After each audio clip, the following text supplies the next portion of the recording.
हमारा गाना सुने, बोले कि तुम गा सकती हो। तो हमने बोला हाँ ठीक है हम गाएंगे। उसके बाद पापा से परमिशन। बड़े पापा के सामने आपने कौन सा गाना गाया था सबसे पहले? गा के बताया उसे? गा के बताइए आप जो है। पूछत रहे कलासी, बोलबम जइबू की काशी, सावन में दर्शन कला, कहीं बैठल बाड़ू दासी। एहू मोरे सैया भेज दा रुपैया, लागी खर्चा गाड़ी भरवा, ड्राइवरवा जाता देवा घरवा, ड्राइवरवा जाता देवा घरवा। रुचि जी आपकी आवाज़ में जादू है और इसी जादू को आप और निखारिए। आपने कहा कि मैं अपने गांव में, ज़िले में और मैं आपसे ये उम्मीद करूंगा कि आपका नाम ओवरऑल वर्ल्ड में हो, क्योंकि अभी जो आपकी आवाज़ है इस उम्र में, ये आवाज़ आपकी जैसे जैसे आप अभ्यस्त होंगी ये आवाज़ निखरती जाएगी। तो हमारे दर्शकों के बीच में आप अपना एक आध वक्तव्य और। टूटी गए हम, टूट गए हम, प्यारी जता कर पत्थर दिल से, पत्थर दिल से दिल को लगा कर, टूट गए हम प्यारी जता कर। आपकी उम्र बहुत कम है, लेकिन मैं एक रिपोर्टर की हैसियत से आप पूछ रहा हूँ। अभी आपने जो गाना गाया कि टूट गए हम दिल लगाकर, तो क्या ऐसा कभी कोई जीवन में आया कि किसी ने आपके दिल को तकलीफ दिया हो या दिल तोड़ा हो? वैसे तो बताना नहीं चाहिए, लेकिन आप क्वेश्चन मुझसे पुटअप कर रहे हैं तो हम बता रहे हैं कि आज तक अगर हमारा किसी ने दिल तोड़ा है तो हमारे बड़े पापा जी हैं। इसी बात को मैं दर्शकों के बीच में लाना चाहता हूं कि जो बड़े पापा आपको प्रमोट किए कि मेरी भतीजी गाना गाए, बिरह गाए, अच्छा गाए, आज वही पापा आपके इतने बड़े दुश्मन कैसे हो गए? अब वो दुश्मन किस लिए हुए, क्यों बने, ये तो हमें नहीं पता, और ना तो हम ज़्यादा इन सब में इंटरेस्ट ही रखते थे। हम बताते हैं, जब इंसान कामयाब होता है, जब इंसान कामयाब होता है तो जो लोग सोचते हैं कि चलो यार बच्ची है थोड़ा बड़ा गाएगी, तो जब आप कामयाब हो गए तो अब उनको ऐसा लगा कि ये तो मुझको मिचोर के रख दिया, अब उन्हें कोई पूछता ही नहीं होगा, इसलिए उनको लगा कि यार मैंने तो बहुत बड़ी गलती किया। क्या उनको ये सब बातें उनके दिमाग में चलती होंगी? तो आप हमारे दर्शकों के बीच में एक दूसरा अपना एक रखिए विरा।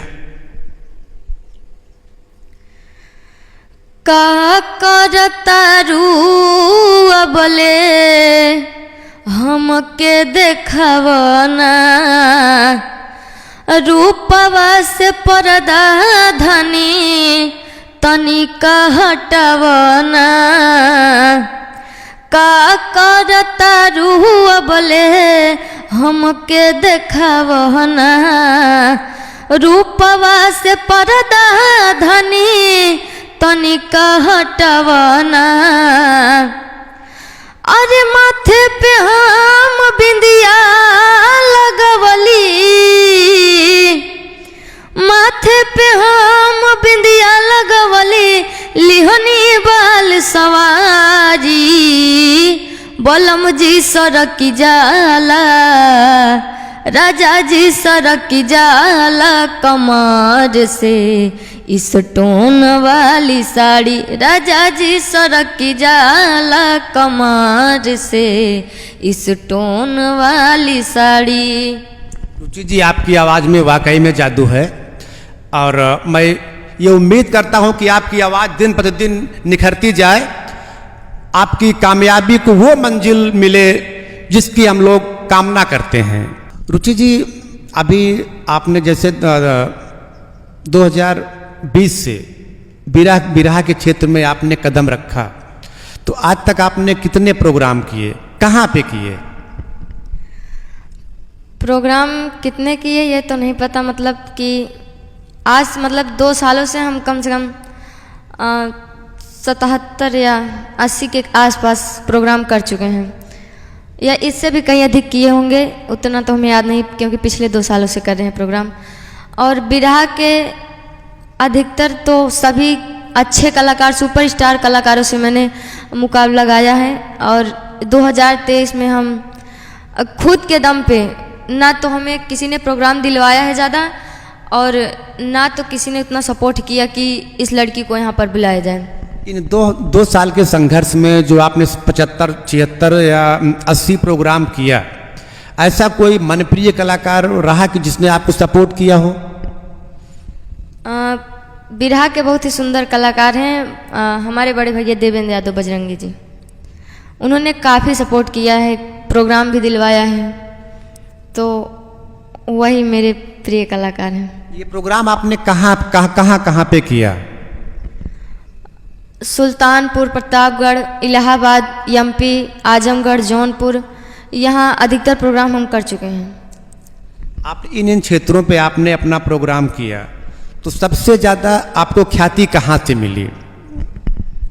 अधिकतर ख्याति तो हमें हर जगह से मिलती है, लेकिन सबसे ज़्यादा हमें ख्याति वहाँ इलाहाबाद झूंसी में मिली थी। इलाहाबाद झूंसी की जनता ने आपको बहुत लाइक किया। वहाँ पे आपने कौन सा गाना गाया कि उस गाने पे लोग आपको बहुत ज़्यादा लाइक किए? वहाँ पर हमने एक बिरहा गाया था कि एक सपूत बेटे का फर्ज, एक सपूत बेटे का फर्ज गाया था कि बेटा होना कैसा चाहिए। उसका निष्कर्ष हमने बहुत अच्छा से निकाला था, जो लोगों को बहुत पसंद आया। वो पूरा बिरहा है ना, तो लास्ट लाइन की कोई भी कर दीजिए। उसमें एक लाइन है जो मुझे बहुत पसंद है। जो आपको पसंद हो वही आप सुनाइए। धुन ये है कि माँ मुझे तू अपने आंचल में छिपा ले, माँ मुझे तू अपने आंचल में छिपा ले, गले से लगा ले कि और मेरा कोई नहीं है। तो जो लड़का था भगवान भोलेनाथ का बहुत ही बड़ा पुजारी था, तो भगवान भोलेनाथ से कहता है, जब वो हर जगह से हार जाता है, क्योंकि आपके पास पैसा है तो आपसे बात करना सभी पसंद करते हैं, आपके पास पैसा नहीं है तो आपसे समाज में कोई बोलना भी पसंद नहीं करता है। तो वो बेचारा बोल रहा है अपने भगवान भोलेनाथ से कि आँखों से बहे अबिरल अश्कों की धारा, आँखों से बहे अबिरल अश्कों की धारा, रोता है बेचारा ए भोलेनाथ जाऊं कहाँ। अपनी तकलीफ बता रहे हैं कि दुख में दुखित बाबू काटे समैया, नेत्र विहीन घर में रोवेली मैया, मझधार में है नैया न सूझ किनारा, मझधार में है नैया न सूझ किनारा, है कोई सहारा ए भोलेनाथ जाऊं कहाँ। रुचि जी, जैसे अभी आप बिरहा कर रहे हो, आपके भाई भी आपके साथ हारमोनियम बजा रहे हैं, तो अब आपके मम्मी पापा तो बहुत खुश होते होंगे? मेरी मम्मी हमें इस बिरहा क्षेत्र में बहुत सपोर्ट करती हैं, मतलब कि मेरे खाने पीने पे, क्योंकि बिरहा क्षेत्र वाले बोलते हैं कि अभी हम बहुत कमज़ोर हैं शरीर से, तो हमारी मम्मी जैसे हम कुछ नहीं खाते हैं तो हमें ज़बरदस्ती मार के खिलाती हैं। आवाज़ को सुधारने के लिए, आवाज़ को बेहतर करने के लिए आप क्या लेते? वैसे तो हमें सब लोग रोकते हैं कि खट्टा ज़्यादा मत खाया करो, लेकिन खट्टा हम अधिक से अधिक मतलब पसंद करते हैं। तो जब प्रोग्राम चलता है तो हम खट्टा नहीं खाते, और वैसे अपनी आवाज़ को बेहतर रखने के लिए हम सुबह वो चना भिगो के, जब उसमें अंकुरित हो जाता है चना, तो वही सुबह खाते हैं। अभी जैसे आपने नया नया शुरुआत किया है, 4-6 साल बाद जब आप उफान पे आओगे, आपकी आवाज़ उफान पे आएगी, तो कुछ ना कुछ आपको एक्स्ट्रा अपने गले के लिए लेना पड़ेगा। अभी तो फिलहाल गले के लिए वैसे तो कुछ नहीं लेते हैं, लेकिन गुरुजी बताते हैं कि भूजा चना वो अधिक मात्रा में खाया करो, उससे दमकसी बहुत अच्छी बनती है। रुचि जी, हमारे चैनल पे आप आई, आपका कोटि कोटि धन्यवाद। हमारे दर्शक भी आपके आभारी रहेंगे।